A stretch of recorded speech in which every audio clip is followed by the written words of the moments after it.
After 6 years together, my fiancée joked she'd only marry me if I were richer. So I showed her how rich I really was by evicting her from the apartment I secretly owned. It all began 6 years ago when I first met Amanda in college.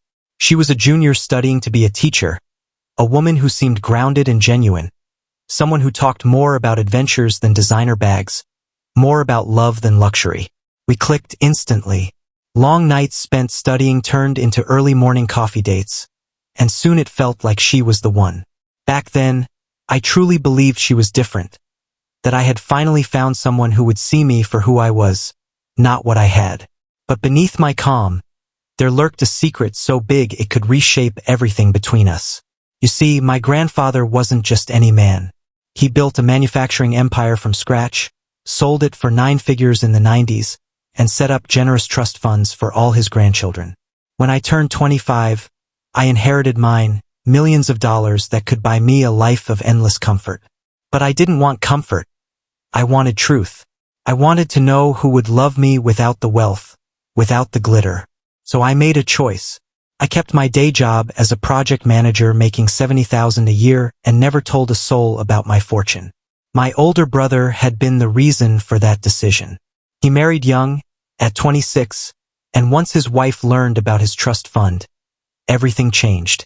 Overnight, love turned into expectation.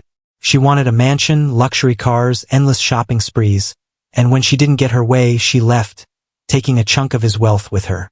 I watched my brother's life fall apart, and I learned my lesson. If I ever wanted real love, I had to hide my money. So that's what I did. By the time Amanda and I had been dating for 3 years, I thought she'd passed every test. She never asked about my finances, never pressured me for lavish gifts, never made me feel like I wasn't enough. But part of me still needed certainty. That's when I saw the for sale sign on a modest 8-unit apartment building downtown. It needed some work, but the location was great. Without hesitation, I bought it paid cash quietly through an LLC called Glenrock Holdings. To keep my identity hidden, I hired a property management company. When Amanda's lease ended that same month, I told her a friend knew about a vacant unit available below market price. She was thrilled when we got it. We moved in together as co-tenants, each paying $1,500 a month, believing we were just regular renters. She had no idea I owned the entire building, that every month her rent was quietly flowing into my account. For 3 years, life was perfect. We shared everything, from bills to dreams. And then I proposed. She said yes, with tears in her eyes and a trembling smile that I thought was love. We planned a wedding for June. But 6 months ago, I started noticing small cracks in the foundation of what I thought was solid. Amanda's jokes turned into remarks. Comments about how hard it would be to afford a house, or how her friends were all marrying successful men. I brushed them off at first, thinking it was normal stress. But the remarks continued, about her friend's engagement ring, about someone's lavish honeymoon, about the kind of car a real couple should drive. Then 3 months ago, she sat me down, said we should postpone the wedding. Just until we're more stable financially, she claimed. A month later, she officially called it off, for now. I nodded calmly while my chest tightened.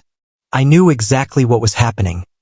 She was measuring me, weighing my worth in dollars, and finding me lacking. After 6 years together, after countless memories, she was unsure about marrying me because she believed I didn't make enough money. Her birthday rolled around last weekend. She wanted a small party at the apartment, so I arranged everything. Decorations, cake, drinks, the whole deal. By 9 p.m., the place was alive with laughter. Amanda's friends, Sarah, Jessica, Megan, Rachel, and Nicole, were lounging around the living room, glasses in hand. Everything seemed normal until my boss called with a quick question. I stepped into the bedroom to take the call. 10 minutes later, as I was about to return, I heard my name from the living room followed by laughter. Something in the tone froze me in place. I should have walked back out, but instead, I stood quietly in the hallway, listening. One of her friends asked when the wedding was happening. Amanda laughed.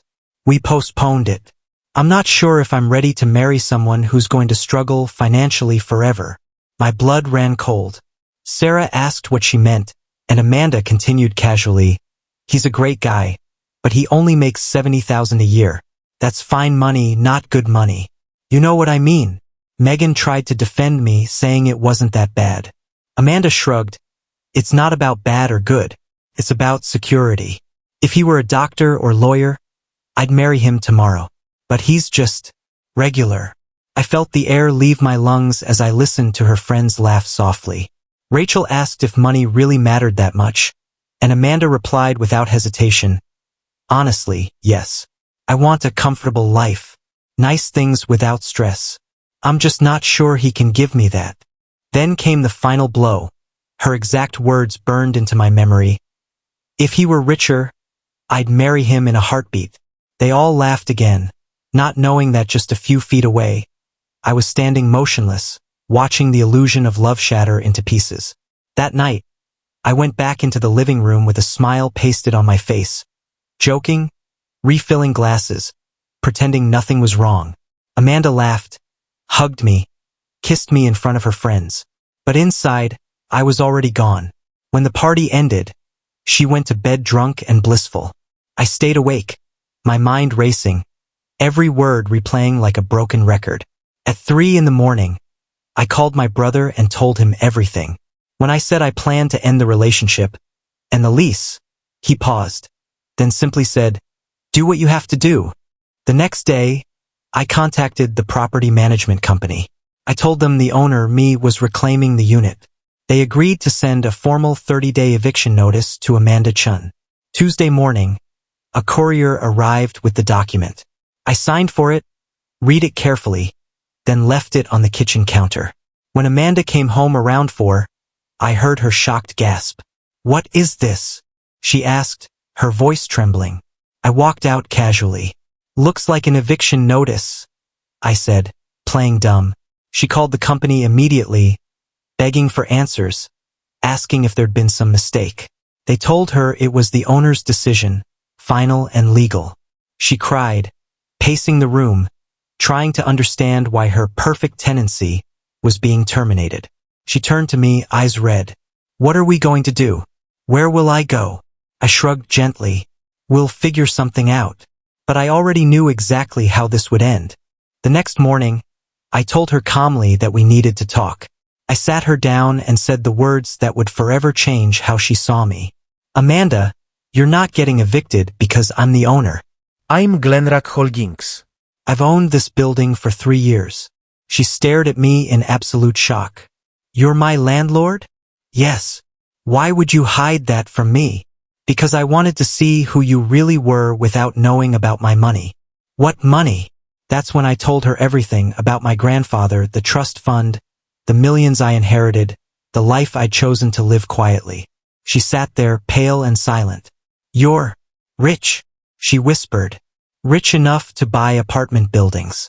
Rich enough that I never needed to work. But I wanted to know if you'd love me without all that." Her expression shifted as the realization hit her. The apartment, the rent, the past 3 years. It had all been a test. And she'd just realized she'd failed miserably. When I told her I heard everything she'd said at the party, her face went white. "I was drunk," she pleaded. "Drunk words are sober thoughts," I replied calmly. "You said you'd marry me if I were richer. You called me someone you'd have to settle for. Well, now you know I am richer. But it's too late." She begged, cried, tried to blame me for testing her. But I stayed firm. "You showed me who you are, Amanda. And I believe you." 30 days later, she moved out, lost her job, moved back home. I didn't feel joy or revenge, just a quiet, powerful peace. 6 months later, I bought a new home and slowly began to heal.